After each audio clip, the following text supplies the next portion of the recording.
é impressionante, né?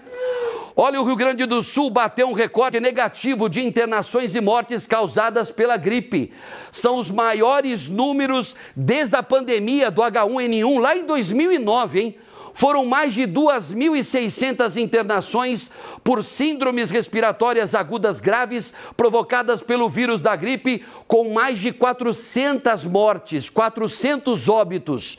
Uma das causas desses números alarmantes é a baixa vacinação. O pessoal não está vacinando como deveria. Eu vou conversar agora com a repórter Gabriela Dias. A Gabi Dias está ao vivo e nos traz mais informações, mais detalhes. Boa tarde, Gabi Dias. Oi, Mota, ótima tarde para você, para todo mundo que nos acompanha.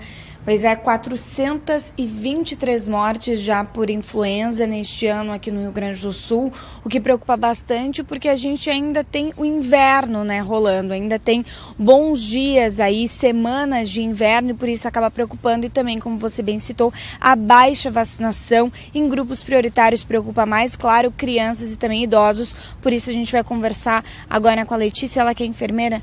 Letícia, para a gente entender um pouco do cenário que a gente vive aqui no Rio Grande do Sul, né? Primeiro, a gente passou por uma situação de dengue bastante grave, principalmente em Porto Alegre neste ano. Aí as temperaturas baixaram bastante e agora esse inverno H1N1 bem forte aqui no Rio Grande do Sul.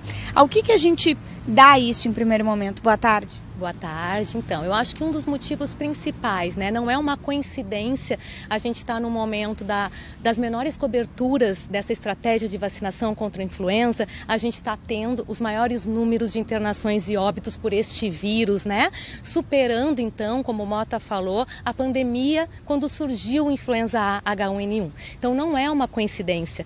A gente está com coberturas muito baixas, né, em crianças, em idosos. Eu acho que vale ressaltar que entre esses 423 óbitos por influenza este ano, mais de 220 são de idosos, né? Então, a gente que é um público prioritário para vacinação, cuja cobertura vacinal passou de 53%, quando a meta preconizada é 90%. Então, sim, um dos fatores é a não adesão à vacina, com certeza. E aí, o que a gente dá? As pessoas não estão vacinando porque... Será que elas estão com medo? Tem alguma coisa ainda a ver com a vacina da Covid? Ou algo na estratégia da campanha nesse sentido, talvez de divulgar mais? Onde é que a gente está errando?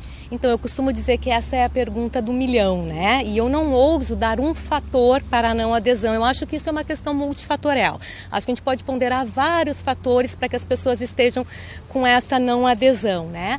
Mas eu acho que a gente tem que tentar reforçar que a vacinação é uma vacinação que é muito antiga, né? Que está na rede aí do SUS, do Sistema Único de Saúde, há muitos anos. É uma vacina segura. Eu acho que outra medida de prevenção que vale a gente trazer além desta, que sem dúvida é a mais eficaz, é que a gente tem um tratamento também distribuído no SUS, né, que é o fosfato de oseltamivir, que ficou conhecido como Tamiflu durante a pandemia, que também está na rede pública para síndromes gripais, para grupos de risco.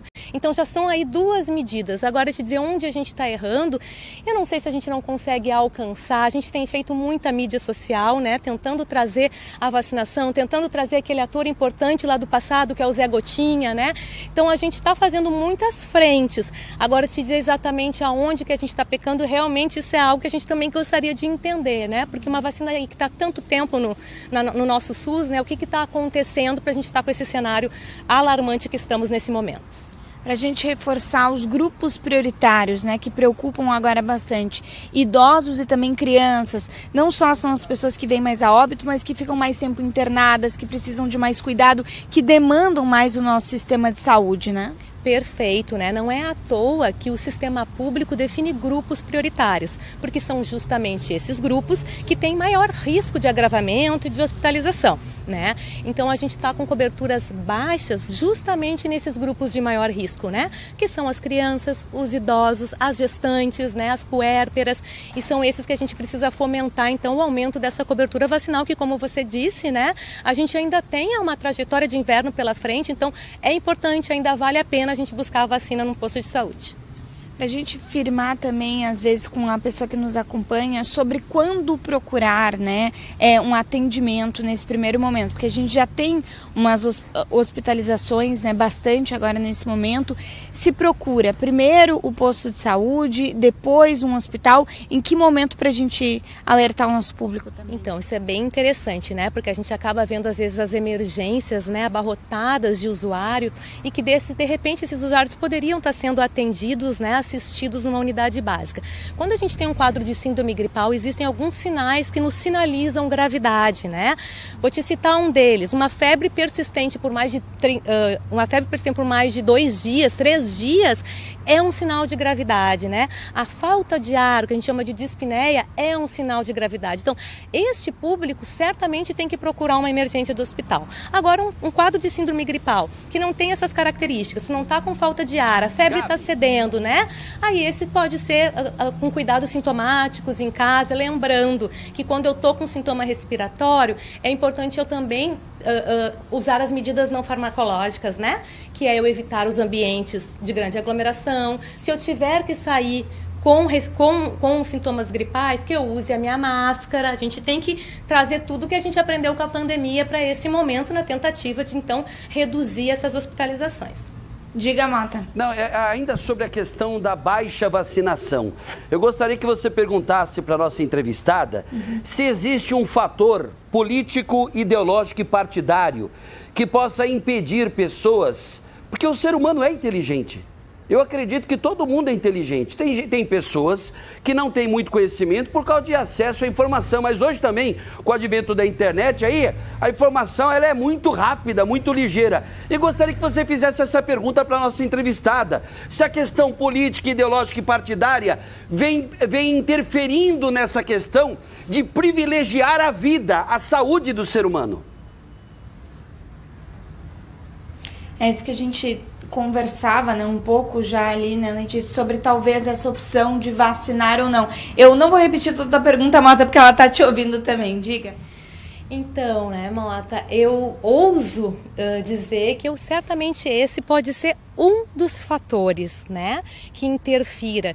E eu diria que a desinformação, né, porque hoje quando a gente, como profissional da saúde, eu também acompanho as redes, né, e o que a gente vê sendo divulgado é algo que não é informação, né, é um desserviço, é uma desinformação, e com a velocidade que isso tem hoje, certamente a gente também está tendo que aprender a lidar com essa velocidade. Mas acredito que sim, eu acho que pode ser um dos fatores, respondendo a tua pergunta, né? Mas não deve ser só esse. Mas isso teve influência, acredito que sim. Mota. Notável, né? Primeiro, deixa eu agradecer a Gabi Dias e a nossa entrevistada. Muito obrigado, viu, Gabi Dias? Agradeça também aí a gentileza da nossa entrevistada que nos esperou, aguardou a chegada da nossa equipe. Muito obrigada, porque é um assunto fundamental. Você que está aí do outro lado da tela, não deixe a sua idolatria, a sua paixão pelo seu político, seja ele qual for, de esquerda, de direita, de centro. Para mim é tudo a mesma coisa, tudo a mesma coisa. Mas não deixe a ideologia imposta pelo seu ídolo, né, político, que essa idolatria não sobressaia a importância que você tem que dar para a sua saúde e para a sua vida.